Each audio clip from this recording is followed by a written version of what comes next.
Chào mừng mọi người đã quay trở lại với channel của mình. Và bây giờ cũng là mùa Back to School rồi ha. Về video Back to School haul thì mình sẽ chia thành nhiều video nhỏ để có thể giới thiệu cụ thể từng sản phẩm đến với mọi người. Và trong lượt haul ngày hôm nay sẽ là sổ đến từ Cao Long và bút đến từ Roy Art. Năm học mới mình không mua quá nhiều món mà chủ yếu là refill lại sổ và bút sau khi đã dùng hết. Đầu tiên sẽ là binder nhựa A4 giấy Dutch Red. Vài năm học trước mình mới biết đến Cao Long, bên hãng vẫn chưa sản xuất ra binder. Năm nay thì mình chuyển sang viết bài một số môn bằng giấy A4 nên cũng muốn dùng thử xem chất lượng ra sao. Cổng thiết kế dạng trượt dễ đóng mở và lấy giấy.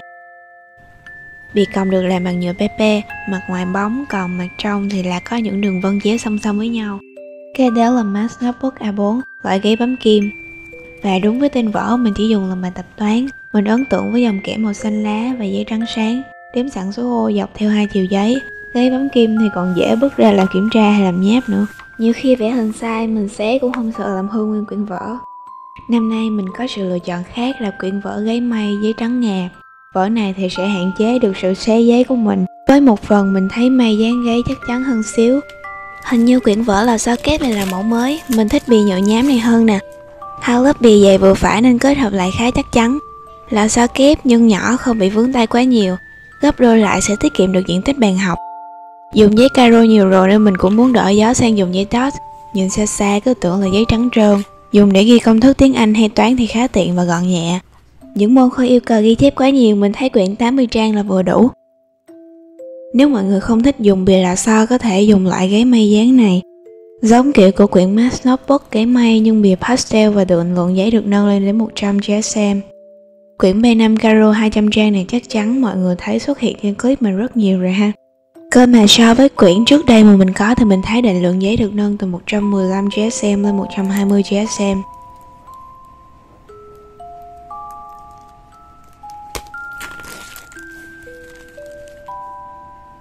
Giữa quyển sổ có một tờ giấy màu để chia sổ ra làm hai, mọi người có thể tận dụng để viết bài cho hai môn trong cùng một quyển nè. Cherry Planner 100.000 là quyển sổ cuối cùng có trong đợt haul lần này. Thiết kế cũng giống như người Anh size Pen 5 mà bìa sổ này màu mint cưng xỉu luôn. Định lượng giấy cũng được lên đến 120 GSM. Nếu follow mình chắc chắn mọi người biết là năm nay mình chuộng dùng planner hơn là bullet journal vì sổ được kẻ sẵn. Trang đầu tiên sẽ là thông tin cá nhân, sau đó sẽ là một khoảng trống khá lớn để mọi người ghi những câu trích dẫn, 4 layout lịch tháng, thêm layout để mọi người ghi mục tiêu và kế hoạch cụ thể cho từng môn học. Bảng 100 ngày ghi lại số giờ học.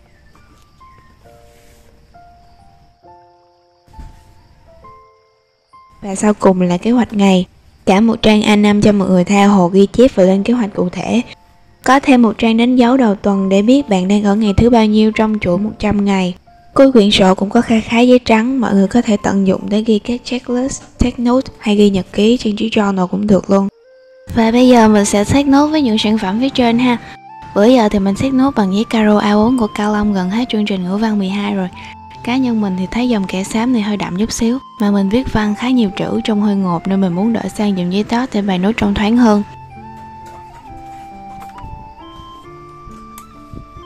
Ở đây mình đang take note công thức toán nè, dùng bút màu để viết những chữ quan trọng để bài nốt không bị highlight quá nhiều. Nhiều bạn nói viết bút gel trên giấy Cao Long sẽ có vài loại lau khô. Mình thấy chất giấy Cao Long viết các loại bút gel trơn hơn nên mình rất thích. Dùng fine liner thì vừa viết vài giây bút đã khô ngay, không sợ lem.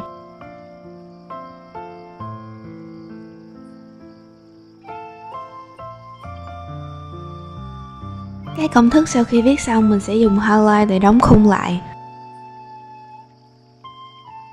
Còng nhựa thì gọn nhẹ dễ mang đi, nhưng mà nếu mọi người muốn đựng được nhiều giấy hơn thì mình nghĩ mọi người nên lựa chọn loại còng sắt.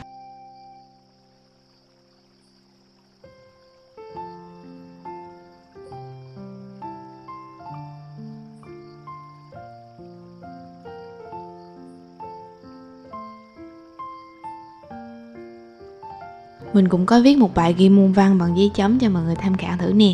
Chữ nhiều mà trông cũng thoáng hơn loại giấy caro á. Trước đây mình nghĩ viết calligraphy thì phải cần mấy loại giấy dày để không làm hư ngòi bút và để màu bút ra được đúng nhất. Ban đầu nghe giấy vở Math Notebook có 70 GSM thôi mình cũng hơi sợ, mà dùng rồi lại thấy ngạc nhiên quá chừng luôn. Bút Stabilo là cây bút brush có mực đậm mà viết tới 5 lớp trên vỏ và không bị lem sang trang sau. Nếu mọi người muốn tìm loại giấy để tập viết calligraphy giá rẻ, nhiều trang mà giấy tốt thì không thể nào bỏ qua em này được. Phải mà mình biết đến Calong lúc mới biết calligraphy thì mình có thể tập nhanh hơn rồi. Giấy viết trơn nên không tác động làm hư ngòi bút, là dạng giấy không hút mực nên phải cần thời gian để cho mực khô. Trong thời gian đó plan màu cho chữ là khỏi bàn luôn. Quyển vở là sau này mình ghi mấy câu trích dẫn mà mình thấy hay khi đọc sách. Cũng giống như môn văn, mình sợ ghi chữ hơi nhiều làm trang giấy bị rối. Mà phải nói là sau khi dùng giấy dot để viết bài thì sau này chắc mình trở thành fan của giấy Calong dot quá. Ngoài ra mọi người có thể dùng vở này để tự vẽ bullet journal hay kẻ star planner cũng được.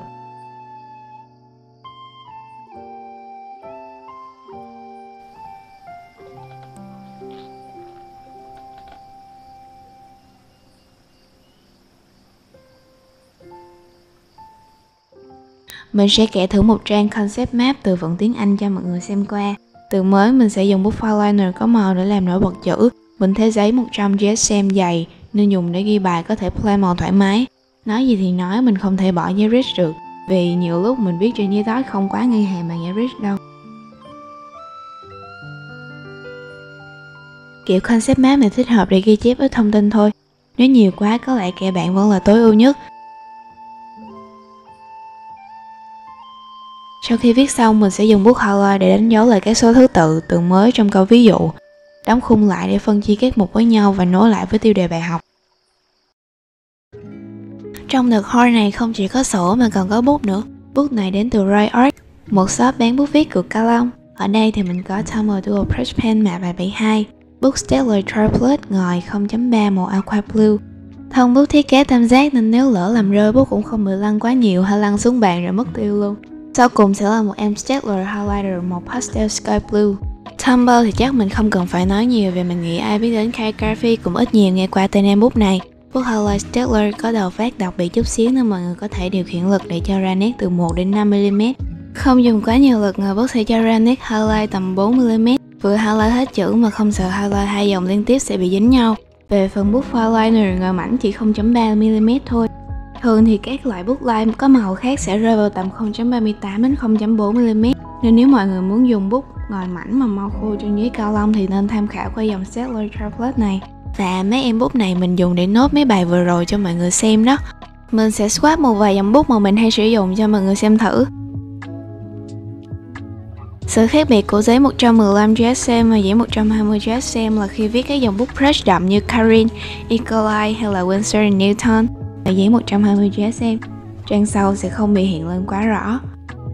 Mình cũng test thử các dòng bút đậm hơn như là bút sơn, bút marker và tô màu nước. Mình nghĩ là bút sơn vẫn có thể viết được mà do cây của mình lâu quá không dùng nên là bị đọng mực. Mặc dù Calong có sản xuất ra dòng giấy vẽ màu nước riêng mà mình thấy giấy viết vẫn có thể tô vài lớp màu nước được. Marker thì nên hạn chế dùng trên giấy này.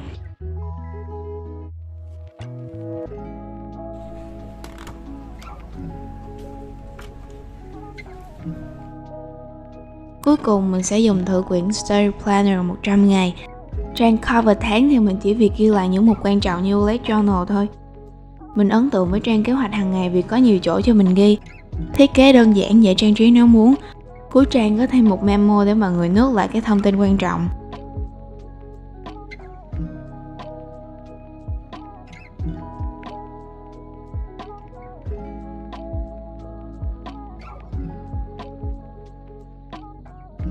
Mỗi môn học mình sẽ dùng một màu khác nhau, sau khi hoàn thành mình sẽ tô cột ở bên cạnh để xem mình mất bao lâu để hoàn thành bài học đó. Cuối ngày mình sẽ tổng kết lại và ghi số giờ học vào trang trước. Và có lẽ mình sẽ cần dùng rất nhiều vào những ngày gần thi. Tới đó thì mình sẽ review cụ thể hơn nữa.